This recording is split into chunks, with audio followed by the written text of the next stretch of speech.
My name is Marcilla Friesen.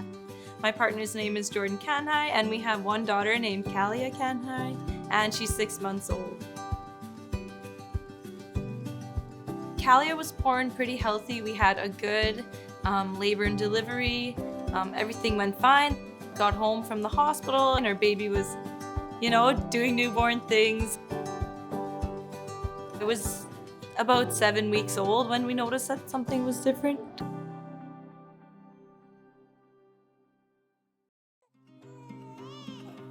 It was the middle of the night and Khalia wasn't feeding properly anymore. Just something seemed off.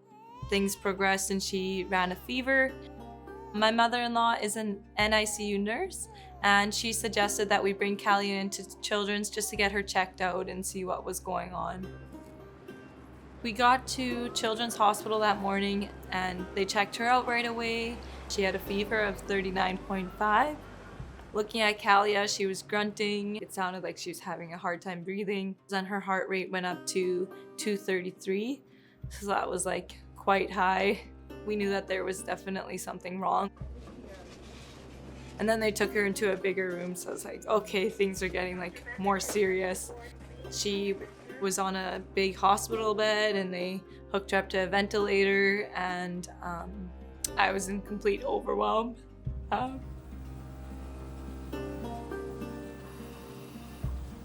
I just wanted to kind of be out of the way so that the nurses and doctors could do their thing.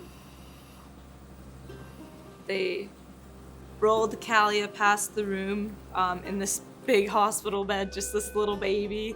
And they took her in for some testing of spinal fluid and some blood work just to see what was going on with our baby. We were basically wondering for 2 days what the diagnosis was. So we were just trying to be there for her and hope and pray that it's something that was treatable.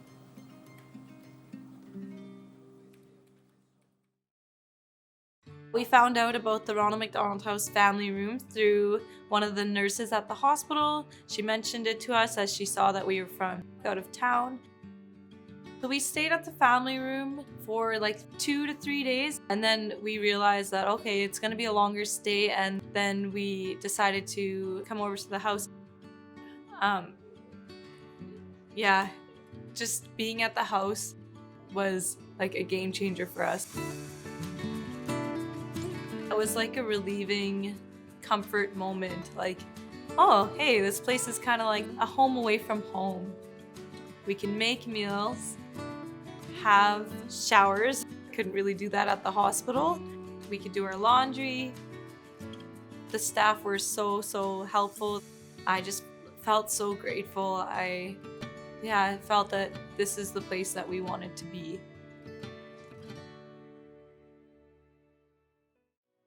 As Jordan and I were talking in the family room at the hospital, we mentioned to the doctor that maybe GBS had a part to play because I tested positive for it during my pregnancy. Once some of the tests started coming back, one of the tests came back positive, and that was for the GBS, so that all ended up making sense. We were very thankful that it was something that is treatable. So Khalia started to improve. When they removed her ventilator, it was such a relief being able to hear my baby cry again. I just broke down into tears. I could see my daughter again and she had a voice again. So when we found out that we could take Khalia home, we were super excited. Such a relief to know that things would be back to normal. Khalia loves to play. She's doing regular baby things, saying mama, dada, nana. I just want to say thank you to all the nurses that helped her out and for the Ronald McDonald House staff and for being able to stay at the house. I couldn't be more thankful and more blessed to have the care that we did during that time. This whole experience was bittersweet because on the one hand, you don't want a sick baby. No one wants a sick baby. But on the other hand, it was neat to see where your funds and all that go throughout the year to supporting families with sick children and just being that huge help to families that are in need. So thank you.